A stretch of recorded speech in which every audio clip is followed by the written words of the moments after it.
अब इस फिल्म की शुरुआत में हम लॉस एंजलिस शहर का सीन देखते हैं, जहाँ कुछ लोग धरना प्रदर्शन कर रहे होते हैं क्योंकि शहर में एक सबवे बनने का काम चल रहा है, लेकिन वो काम बहुत ही धीमे रफ्तार से हो रहा है, जिससे लोगों को काफी परेशानियों का सामना करना पड़ता है। इसलिए लोग चाहते हैं कि इस काम को ही बंद कर दिया जाए।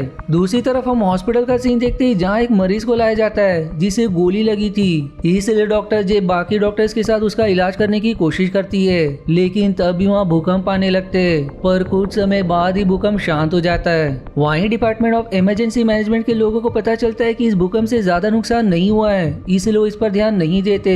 पर वहीं दूसरी तरफ कुछ कर्मचारी जो जमीन के नीचे गैस पाइप का काम कर रहे थे, भूकंप आने के कारण वो पाइप फट जाता है, जिसके चपेट में आकर कुछ कर्मचारी की मृत्यु हो जाती है। पर एक को घायल अवस्था में बाहर लाया जाता है, लेकिन वो भी पूरी तरह से जल गया था, इसलिए सभी तुरंत उसे हॉस्पिटल एडमिट करते हैं। अब अगले सीन में डिपार्टमेंट ऑफ इमरजेंसी मैनेजमेंट का डायरेक्टर माइक अपने एक साथी के साथ उसी गैस पाइप को चेक करने जाता है, क्योंकि कर्मचारी की जांच करने पर उन्हें पता चला कि वो गैस से नहीं बल्कि आग से जला था। और इसी चीज का पता लगाने माइक अंदर जाता है कि आखिर सच्चाई क्या है। पर थोड़ी दूर आने के बाद उन्हें जमीन में भूकंप के कारण एक गड्ढा बना दिखाई देता है, और उस गड्ढे के अंदर से बहुत ज्यादा गर्म भाप निकल रही थी, जिसकी चपेट में आकर कई सारे चूहे भी मारे गए थे। तभी फिर से भूकंप आने लगता है, और इस भूकंप की वजह से उस गड्ढे से इतनी ज्यादा गर्म भाप निकलना शुरू हो जाती है कि इससे माइक और उसके साथी का सूट भी पिघलने लगता है। इसलिए वो दोनों तुरंत जैसे तैसे वहाँ से ऊपर आ जाते हैं। साथ ही उस गड्ढे से निकलने वाली भाप के कारण जमीन के ऊपर बने तालाब का पानी भी उबलना शुरू हो जाता है।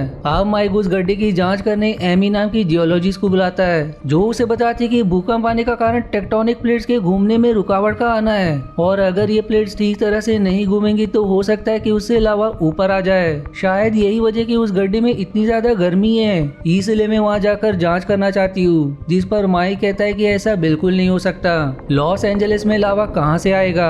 पर खैर कुछ भी हो, तुम्हें जानकारी निकालनी है तो बाहर से ही निकालो, मैं तुम्हें गड्ढे के पास जाने की अनुमति नहीं दे सकता क्योंकि वहाँ बहुत खतरा है। और इतना कहकर वहाँ से चला जाता है। पर एमी अपनी थ्योरी साबित करने के लिए अगले ही दिन अपनी दोस्त रिचल के साथ सभी से छुपकर उस गड्ढे के पास जाती है, ताकि पता लगा सके कि वहाँ सच में लावा है या नहीं। तभी फिर से भूकंप आ जाता है, और इस बार का भूकंप बहुत ही जोरदार होता है, जिससे अब रिचल उस गड्ढे में गिरने वाली होती है। एमी उसे पकड़ तो लेती है, लेकिन अब एमी की थ्योरी सही साबित होते हुए उस गड्ढे के अंदर से लावा ऊपर आने लगता है, जिसमें से इतनी जोर की भाप निकलती है कि एमी का हाथ ही छूट जाता है, जिससे रिचल मारी जाती है, जो देखकर एमी को काफी गहरा सदमा होता है। साथ ही इस भूकंप के कारण पूरे शहर में अफरा तफरी मच जाती है, क्योंकि इससे पूरे शहर की बिजली भी चली गई थी। इधर हम माइक को देखते हैं, जो अपनी बेटी कैली के साथ घर जा रहा होता है, लेकिन तभी रोड पर लगे सारे मैनहोल के ढक्कन एक जोरदार प्रेशर के साथ बाहर आ जाते हैं, जिनके अंदर से काफी तेज रफ्तार से गर्म भाप निकल रही होती है। साथ ही उस तालाब का पानी अब बहुत ही ज्यादा गर्म हो चुका था। तब देखते ही देखते तालाब के अंदर से लावा बाहर आने लगता है, और लावा के साथ पत्थर भी बॉम्ब की तरह बाहर आकर फटने लगता है, जिससे चारों तरफ आग लगना शुरू हो जाती है, जो देखकर सभी लोग अपनी जान बचाकर यहाँ वहाँ भागने लगते हैं। इधर जी हॉस्पिटल से घर जा रही होती है, तभी उसके बाजू से गुजरते हुए फायर ब्रिगेड पर लावा वाला पत्थर गिर जाता है, जिससे फायर ब्रिगेड दुर्घटनाग्रस्त हो जाती है, और उसका ड्राइवर भी बुरी तरह से घायल हो जाता है। इसलिए जो उसे देखने जाती है। वहीं कुछ बदमाश लोग अपनी जान की परवाह किए बगैर इस अफरा तफरी का फायदा उठाते हुए दुकानों से सामान चुरा कर भाग रहे होते।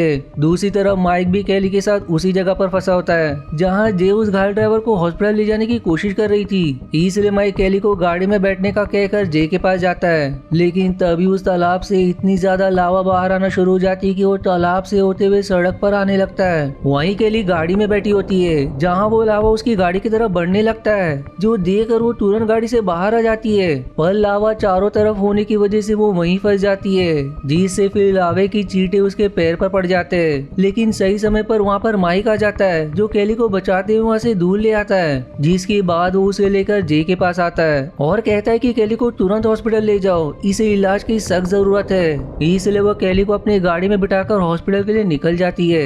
इधर उस लावे और उसके पत्थर जो बॉम्ब की तरह उड़ रहे, उनके कारण आसपास के सारे घरों में आग लगना शुरू हो जाती है। तब माइक अपने ऑफिस में फोन करके जितना हो सके उतनी फायर ब्रिगेड और पुलिस वालों को यहाँ भेजने का आदेश देता है। इसलिए सभी तुरंत वहाँ जाने के लिए निकल जाते हैं। तब माइक को एक जगह घायल आदमी दिखाई देता है, वहीं एमी भी मौजूद होती है, इसलिए वो दोनों तुरंत उसकी मदद करने जाते हैं। लेकिन जब वो उसे वापस ला रहे होते हैं कि तभी एक पेड़ जलकर उनके सामने गिर जाता है। साथ ही दूसरे रास्ते की तरफ एक बस थी, जिस वजह से वो तीनों वहीं फंस जाते और सामने से लावा उनकी तरफ बढ़ने लगता है। इसलिए फायर ब्रिगेड वाला सीढ़ी उनकी तरफ करता है, जिसकी मदद से वो तीनों लावे से दूर जाने की कोशिश करते हैं, लेकिन तब सीढ़ी भी लावे के चपेट में आकर जलने लगती है। पर जैसे तैसे वो सभी लावा से दूर आने में सफल हो जाते हैं। दूसरी तरफ एक मेट्रो ट्रेन भूकंप के कारण टनल के अंदर ही रुक गई थी। तब ड्राइवर को सामने से लावा आते हुए दिखाई देता है, जो देखकर वो एकदम ही घबरा जाता है। अब कुछ समय बाद वहाँ कुछ रेलवे कर्मचारी आते हैं, जो सभी उस मेट्रो का दरवाजा तोड़कर अंदर जाते हैं, जहाँ सभी पैसेंजर इतनी गर्मी और खिड़की दरवाजे बंद होने के कारण बेहोश हो गए थे।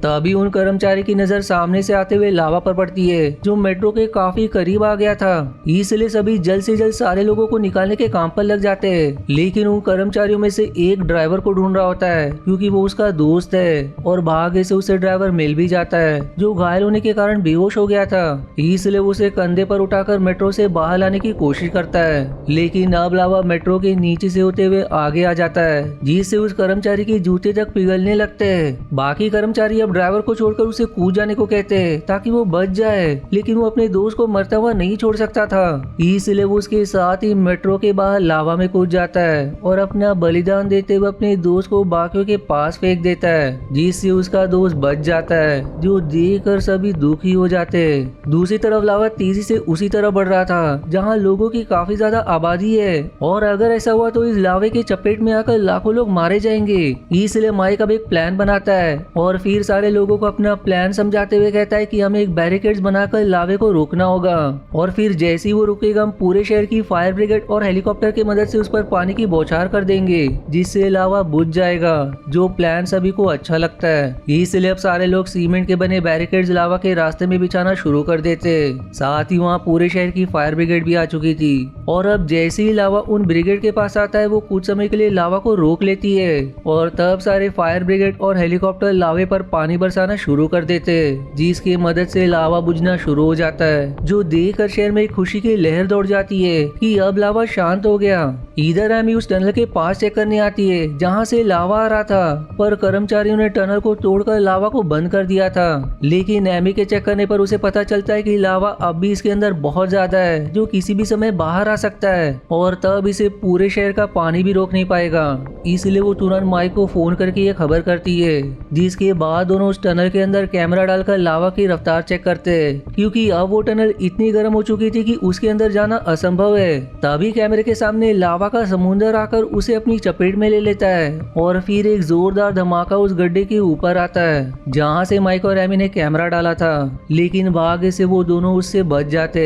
साथ ही अब ये लावा उस तरफ से होते हुए गुजरेगा जहाँ जे बाकी मरीजों का इलाज कर रही है, और उसी के साथ कैली भी है। इसलिए माइक तुरंत फोन करके सारे ऑफिसर को उस हॉस्पिटल और उसके बाहर के मरीजों को दूसरी जगह शिफ्ट करने का आदेश देता है, क्योंकि मरीजों की इतनी तादाद हो गई थी कि हॉस्पिटल भर चुका है। इसलिए ज्यादातर मरीजों का सड़क पर ही इलाज चल रहा था। अब माइक बाकी लोगों के पास आकर वो टनल किस किस रास्ते से आगे बढ़ेगा उसका पता लगाने लगता है। तब उन्हें पता चलता है कि टनल के ठीक बगल में पैसिफिक महासागर है। इसलिए अब माइक सभी को समझाता है कि अगर लावे की दिशा बदलकर उसे पैसिफिक महासागर की ओर मोड़ दिया जाए तो सभी लोग बच जाएंगे, पर इसके लिए हमें सामने दिख रहे मॉल को बॉम्ब से गिराना होगा ताकि इसके मलबे की वजह से लावे की दिशा बदल जाए। लेकिन मॉल को गिराने के लिए हमारे पास बस 15 मिनट का समय होगा, क्योंकि इतनी देर में लावा यहाँ तक पहुँच जाएगा।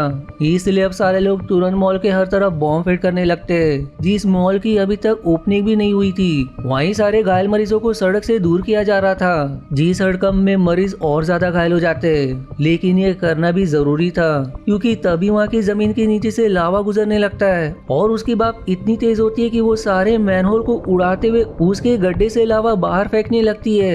और अब देखते ही देखते जमीन फटकर सारा लावा फव्वारे की तरह ऊपर आने लगता है। इधर माइक उस मॉल को विस्फोट करने का आदेश दे देता है, इसलिए अब पुलिस वाले बॉम्ब को डेटोनेट करने लगते हैं। तभी माइक को मॉल के बाजू वाली बिल्डिंग के पास कैली दिखाई देती है, जो एक बच्चे को बचाने के चक्कर में वहाँ फंस फंस गई थी, इसलिए माइक तुरंत उसे बचाने जाता है। लेकिन जैसे ही उसके पास आता है वहाँ कई सारा मॉल का मलबा टूटकर नीचे गिर जाता है। वहीं लावा मॉल के मलबे की मदद से अपनी दिशा बदल लेता है और उस ओर जाने लगता है जहाँ पैसिफिक महासागर है, जो देखकर सारे लोगों की जान में जान आ जाती है। वहीं एमी माइक को ढूंढते हुए उस मलबे के पास आ जाती है। तब उसके अंदर से माइक कैली और उस बच्चे के साथ बाहर निकलता है, जो देखकर वो खुश हो जाती है। साथ ही अब सारा लावा महासागर में मिल जाता है, जिससे पूरा शहर भारी मुसीबत में पड़ने से बच जाता है। और फिर इसी मिक्स फीलिंग के साथ ये मूवी यहीं समाप्त हो जाती है। आशा है आपको मेरी एक्सप्लेनेशन पसंद आई।